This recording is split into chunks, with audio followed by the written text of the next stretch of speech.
श्री शिवाय नमस्तुभ्यं। 21 दुर्गा के 108 बंडल बना लो। अगर एग्जाम में बैठ रहे हो, सरकारी परीक्षा में बैठ रहे हो, पास नहीं हो रहे, नौकरी नहीं लग रही, बहुत जगह इंटरव्यू दे दिया, 21 दुर्गा के 108 बंडल बनाओ, उसकी माला बनाओ और देवी के मंदिर में, माता जगदम्बा के मंदिर में, अर्थात जहाँ शंकर पार्वती पूर्ण परिवार विराजमान हो, ऐसे देवी के मंदिर में गणेश जी के गले में वो माला अर्पण करिए, अपना नाम बोलकर और जिस एग्जाम में बैठ रहा है उसका भाव वर्णन कर माला, और वहीं से एक पुष्प लेकर अपने कमरे में जहां पढ़ते हो कांच की प्लेट में उस फूल को रख दीजिए और दूसरे दिन एग्जाम के लिए चले जाइए। आपको उसका फल अवश्य मिलेगा, अवश्य आप उसमें उत्तीर्ण होंगे, फल प्राप्त होगा। दुर्गा सुख का अनुभव करा देता, आनंद। कुएं के पास की सफेद दुर्गा, यदि 41 दुर्गा प्रत्येक बुधवार को गांठ लगाकर गणेश जी को समर्पित कर वापिस उठाकर उस दुर्गा को खाली पेट, आपके घर में भी गणेश जी होंगे, उनको समर्पित करो, खाली पेट इस दुर्गा को केवल चबा चबा कर खा लो और आधे घंटे बाद पानी को पी लो। बुधवार की बुधवार 5 बुधवार करना, गणेश जी को चढ़ाना, सफेद दुर्गा को गणेश जी को समर्पित कर चबा चबा कर खाना। उदर की प्रॉब्लम, जो भी मसालादिक की प्रॉब्लम होती है, उदर से जुड़ी हुई होती है, जिस चीज से जुड़ी होगी, पेट की जितनी प्रॉब्लम होगी आपको, जितनी भी प्रॉब्लम होगी वो सारी 5 बुधवार करना, छठे बुधवार को जरूरत ही नहीं पड़ेगी। जितनी भी प्रॉब्लम हो पेट से, में गौ माता के दूध का बड़ा प्रमाण, वो भी देसी गाय, जर्सी नहीं, विदेशी नहीं, देसी गाय, और देसी गाय का दूध का बड़ा बड़ा प्रमाण है साहब। हम कई बार कथाओं में कहते हैं, जैसा खाया अन्न, बोलते जाओ, वैसा हो गया मन, जैसा पिया पानी वैसी हो गई वाणी, और जैसा पिया दूध वैसी बन गई बुद्ध।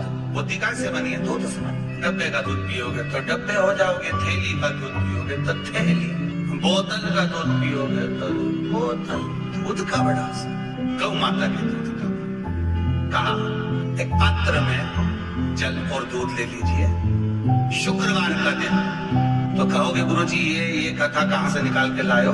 तो विष्णु पुराण में से आप उसको स्मरण कर सकते, गाय में से, विष्णु पुराण में से। एक पात्र में देसी गाय का दूध, जल उसमें रखकर, और आपके यहाँ अगर लड्डू गोपाल हो, यदि आपके घर में ठाकुर जी हो, लड्डू गोपाल हो, विष्णु जी का कोई स्वरूप हो, श्री हरि का कोई स्वरूप हो, तो उस पर शुक्रवार के दिन आप संध्या के समय पर दुर्गा डालकर उस दुर्गा से अगर लक्ष्मी जी के नामों का 108 बार उच्चारण कर घी का दिया लगाकर कैसर के चावल साथ में रखकर केवल उस जल का और दूध का मात्र छींटा देते हो, तो उसके घर में कभी लक्ष्मी की कमी नहीं आ सकती, संपदा बढ़ती चली जाती है।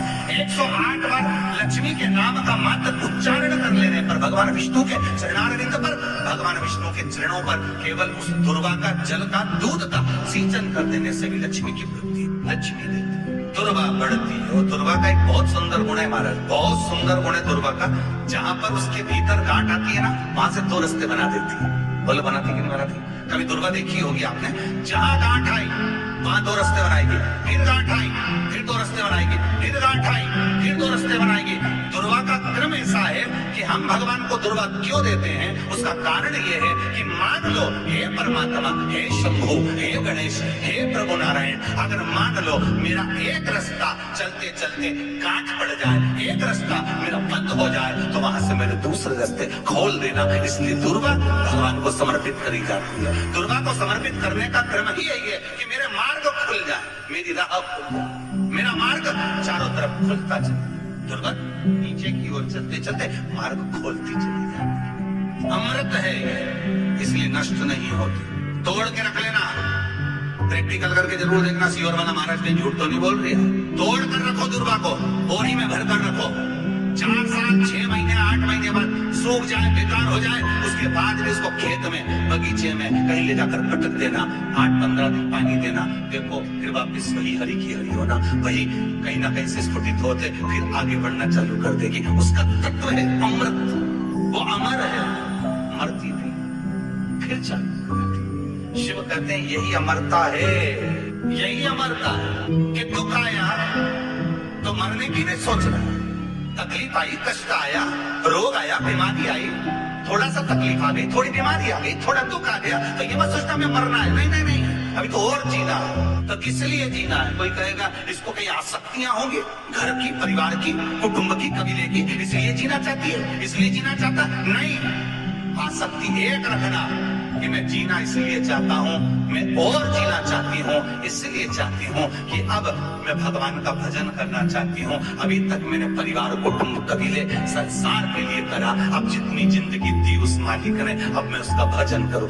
कोरोना महामारी में वेंटिलेटर पर जाकर, आईसीयू में जाकर वापिस अगर आ गए हो तो समझ लेना बोनस के दिन भोलेनाथ ने दे दिए, अब भजन में लगाना। अब दुकान, धंधा पानी, ये सब चीजों में बाद में लगता रहेगा। आईसीयू में जाने के बाद, ऑक्सीजन कम पड़ने के बाद भी लेवल ऊपर कर वेंटिलेटर से भी निकाल कर अगर वो लेकर आ गया तो समझ लेना अब ये दिन उसके बचे हैं, अब उसने बोनस में दिए हैं। इसलिए अब संसार में नहीं, अब भगवान में लगाओ। मनुष्य का शरीर मिलता है, एक कर्म का भोग भोगने के लिए, दूसरा भगवान का भजन करने के लिए। भजन भी करो और दुख भी भोगो। जो मिला है किस्मत में, बड़े प्रेम से मिला, ना जाने क्यों मिला इतना, तो उसका कारण होगा, वो कारण को ढूंढना बाद में। अपने को ढूंढ की जरूरत भी क्या है, तो भजन करो, भजन करोगे तो दुख कटेगा। मंदिर जाने से दुख नहीं कट रहा है, तो कैसे कट रहा है? मंत्र जपने से, नाम जपने से, राम कहने से, कृष्ण कहने से, शिव कहने से, भवानी कहने से।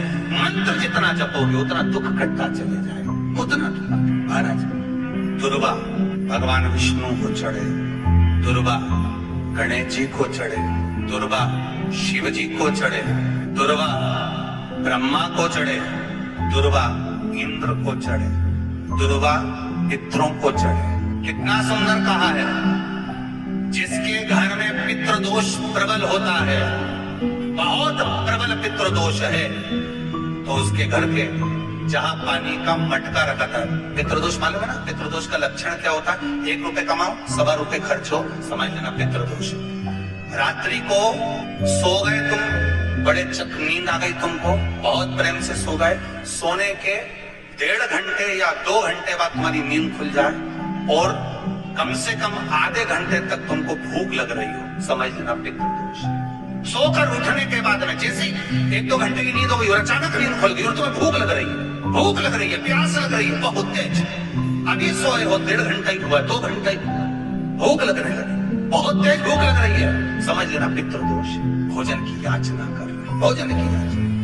सोने के बाद तत्काल नींद खुले 2 घंटे के बाद भूख लगे, उसका भी एक समय बताया है महाराज ब्रह्मवर्ता पुराण के अंतर्गत कि रात्रि को सोने के बाद में 1 घंटे की नींद हो जाए और उसके बाद में 2 घंटे के अंदर वापिस नींद खुल जाए और भूख लगने लगे तो समझ लो पितृ भूखे हैं, भोजन मांग रहे, अन्न मांग रहे, पितृदोष है।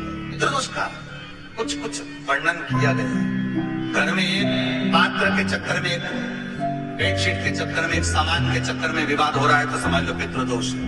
1 रुपया कमाया, 1.25 खर्च हो रहा है, पितृदोष है। घर में एक बीमार, दूसरा फिर बीमार हो गया, तीसरा फिर बीमार हो गया, एक ठीक हुआ, एक बीमार हुआ, पितृदोष है। पितृदोष का भाव, तो उसके लिए करना क्या है? शिव महापुराण की कथा कहती है, सुंदर गणेश जी का चरित्र वर्णन करता है, स्कंद पुराण कहती है, विष्णु पुराण कहती है कि दुर्वा 21 दुर्वा की गांठ बनाकर, 7 गांठ 21 दुर्वा की बनाकर जो अपने पितरों का मटका, मटका मतलब पनिंडा, हंडा, जो भी पानी का भरते हो, उसके नजदीक में मात्र एक कटोरी में चावल रखकर उसमें अगर दुर्वा रख देता है तो मात्र 5 या 7 दिन में पितृदोष समाप्त होना प्रारंभ हो जाता है। उसके घर में लक्ष्मी की वृद्धि होने लगती है, सुख शांति अपने आप आने लगती है, उसका क्लेश समाप्त हो जाता है। दुर्वा में वो गुण है जो पितृ भी उसका भाग अमृत तत्व प्राप्त करना चाहते, अमृत देना। और सरल भाषा में समझिए, जिसकी फैक्ट्री नहीं चल रही हो, फैक्ट्री में बार बार कुछ तकलीफ आ रही हो, गाड़ियां नहीं चल रही हो, 4 व्हीलर गाड़ियां ले रखी है, कभी ट्रक गड़बड़ हो रहा, कभी ट्रक में ये हो रहा, कभी गाड़ी में ये हो रहा, कभी बस में ये हो रहा, बस एक काम करना, दुर्वा का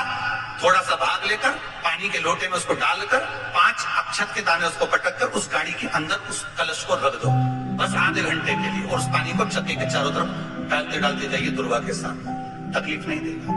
फैक्ट्री का भी यही प्रमाण है। दुर्वा में वो अमृत तत्व छुपा है जिसका सुख आनंद दे जाता। शिव पुराण कर रहे हैं महाराज, दुर्वा का एक नाम और है, उसका नाम है अमृत जन्मा।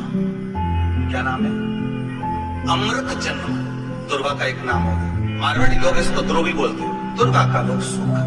शंकर भगवान गौ माता दूध की धार लगाती है, इसलिए दुर्वा का दूध से बड़ा मिलन है, बड़ा आनंद है, बड़ा सुख है।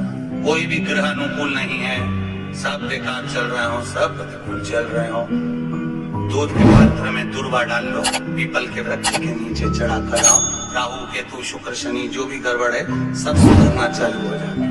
दुर्वा का वो जिस नदी में स्नान करो तीर्थ में जाकर, उस नदी के पास में कोई बगीचा लगा हो, वहां की दुर्वा को तोड़कर स्नान करते समय नदी में मात्र विसर्जन कर देने पर पितरों को पिंड पहुंच जाता है। मात्र उस दुर्वा का विसर्जन कर देने पर पितरों को पिंड का भाग मिल जाता है। अभी ना तो तुम्हारे पास में आटा है, ना तुम्हारे पास में चावल है, ना तुम्हारे पास में पिंड है, ना कोई तुम्हें संकल्प छुड़ा रहा है, ना कोई तुम्हारे पास में वस्तु है, उसके बाद भी पितरों को भाग मिल रहा। काय से? केवल एक दुर्वा के तत्व से। स्नान करने से पहले पवित्र नदी में, गंगा यमुना नर्मदा सरयू आदि किसी पवित्र नदी में आप स्नान कर रहे हो, वहां के बगीचे में घूमकर आप जाते तो पैदल ही नहाने जाते हो, तो घाट के आसपास में कोई बगीचा, वहां की दुर्वा तोड़ ली, एक दुर्वा नहाने से पहले अपने पूर्वजों पितरों के नाम से नदी में छोड़ दी।